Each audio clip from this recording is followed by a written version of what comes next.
역대하 28장 16절과 20절에서 21절 말씀입니다. 그때에 아하스 왕이 아수르 왕에게 사람을 보내어 도와주기를 구하였으니 아수르 왕 디글랏빌레셀이 그에게 이르렀으나 돕지 아니하고 도리어 그를 공격하였더라. 아하스가 여호와의 전과 왕궁과 방백들의 집에서 재물을 가져다가 아수르 왕에게 주었으나 그에게 유익이 없었더라.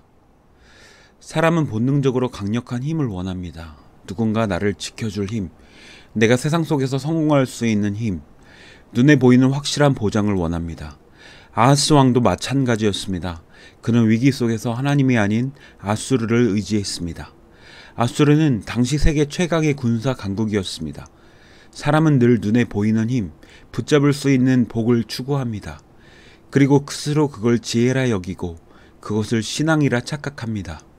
그러나 하나님은 인간이 붙잡을 수 없는, 그러나 영원히 사라지지 않는 복을 주십니다.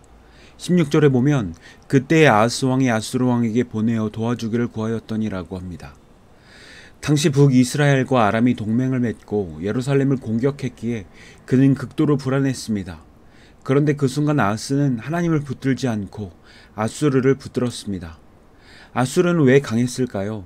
이스라엘보다 앞선 철기 문화에 군사제도 또한 잘 갖춘 아수르는 사람 눈에는 압도적인 힘이었습니다. 그래서 아하스가 보기에는 아수르야말로 확실한 힘이었습니다.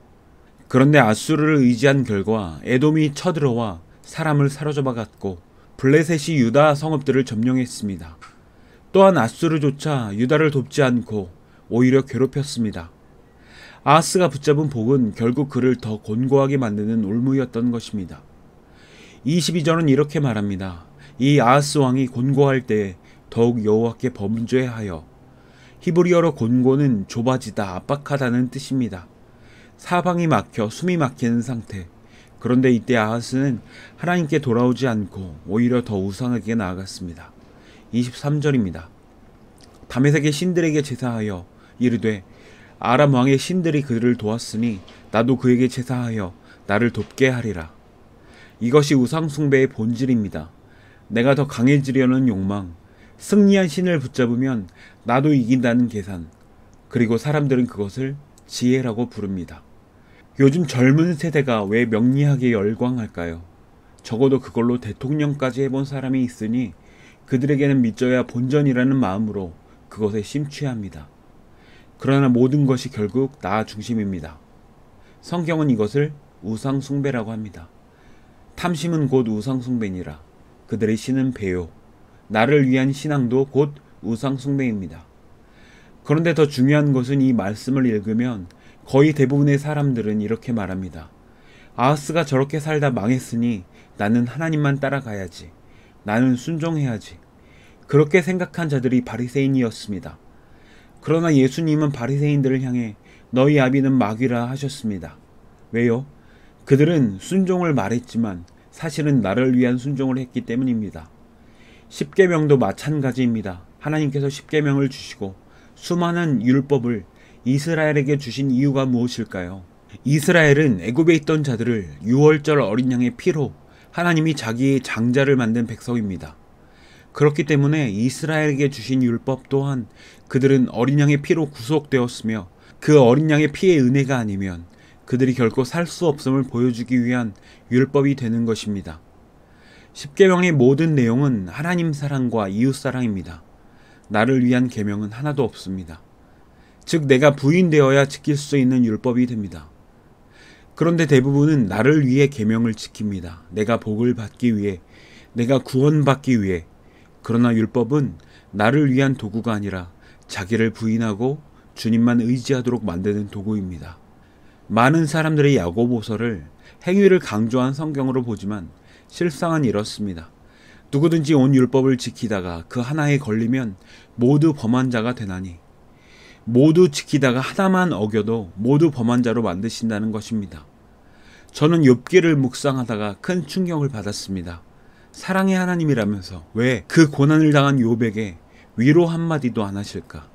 자녀까지 다 빼앗으시면서 결국 하나님은 욥에게 책망을 하실까? 그런데 욥 또한 하나님을 뵙고 나서 회개하는 모습을 보입니다.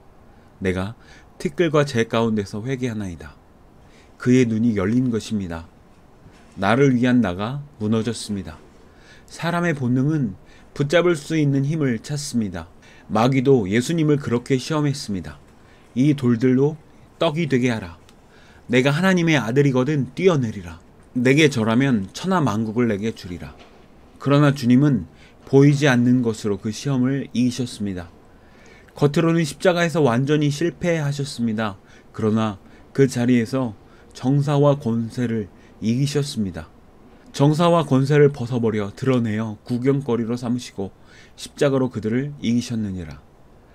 예수님이 구경거리로 죽으신 모습으로 드러나지만 하나님의 관점은 반대인 것입니다.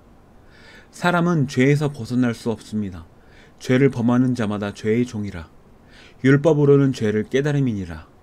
그러나 하나님은 그리스도를 피로 말미암는 화목제물로 세우셨습니다. 우리의 본질은 그 피로 용서받은 죄인입니다. 하나님 앞에서 유일한 의는 내 순종도 내 공로도 아니라 어린 양의 피 하나입니다. 천국에서 우리가 죄를 짓지 않는 이유는 우리가 더 나아졌기 때문이 아닙니다. 천국은 영원토록 어린 양과 아버지를 찬양하는 곳이기 때문입니다.